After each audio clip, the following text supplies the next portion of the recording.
Welcome back, everyone, to the first episode of Season 4 of the Truth and Freedom podcast, where awakening begins with asking the question most people are afraid to ask.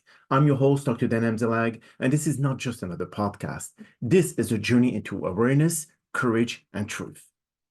As we're debuting Season 4, I would like to start discussing a topic that many find very uncomfortable to talk about.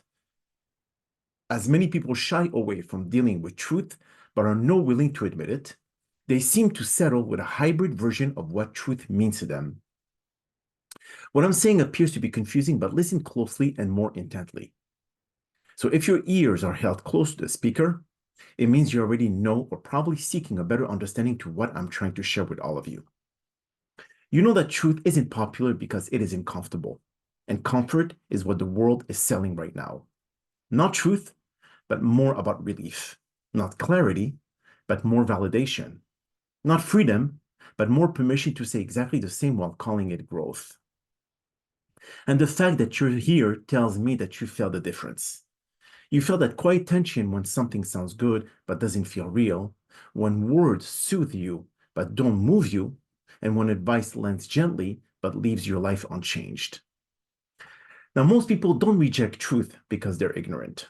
They reject it because truth demands something.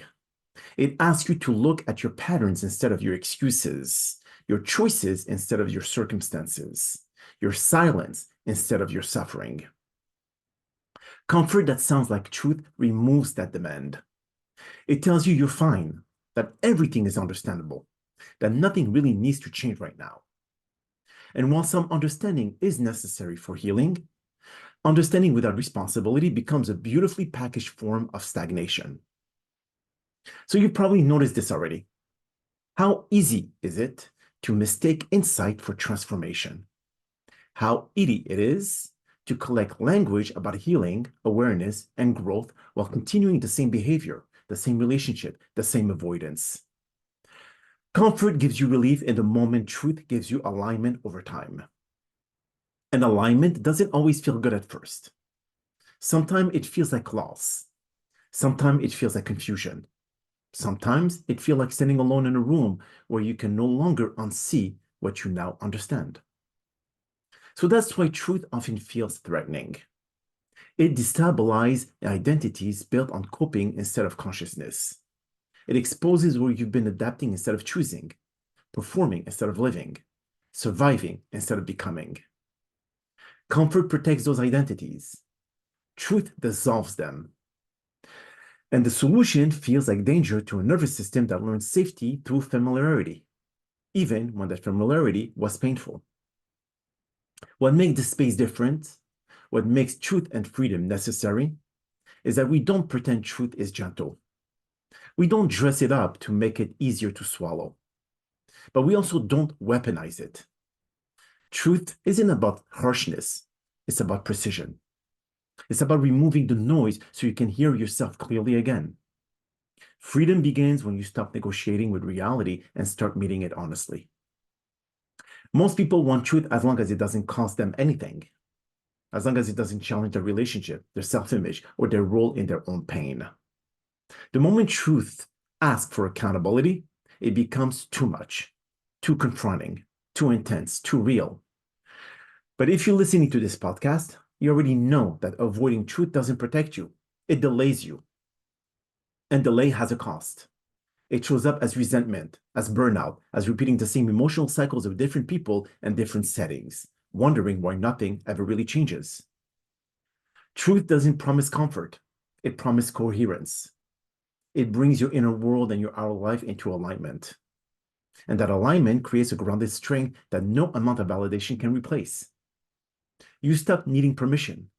You stop needing agreement. You stop needing to explain yourself and being understood.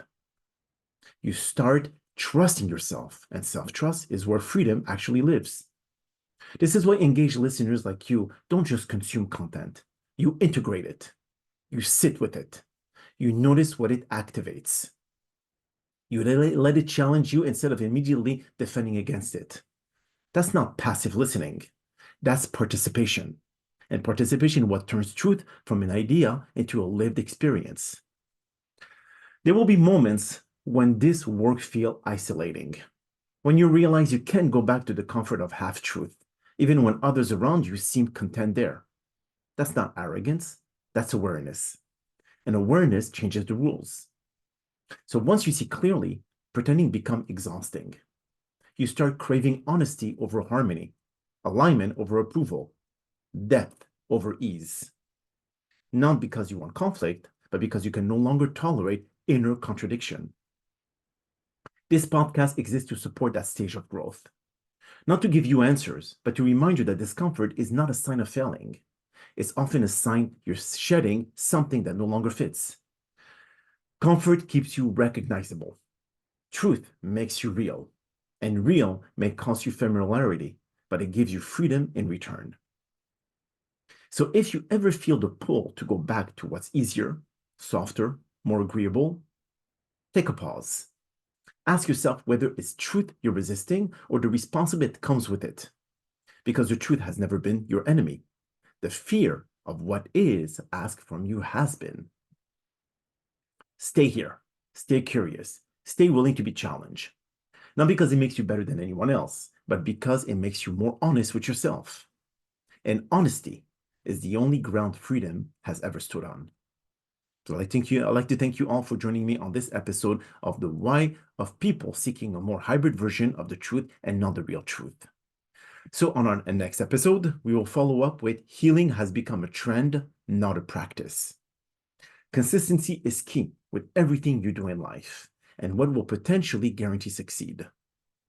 Small but consistent steps are necessary to get the ball rolling forward to achieve greatness. Life is not a sprint. It is a marathon.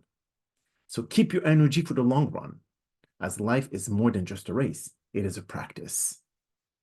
As the motto says, small pace always win the race.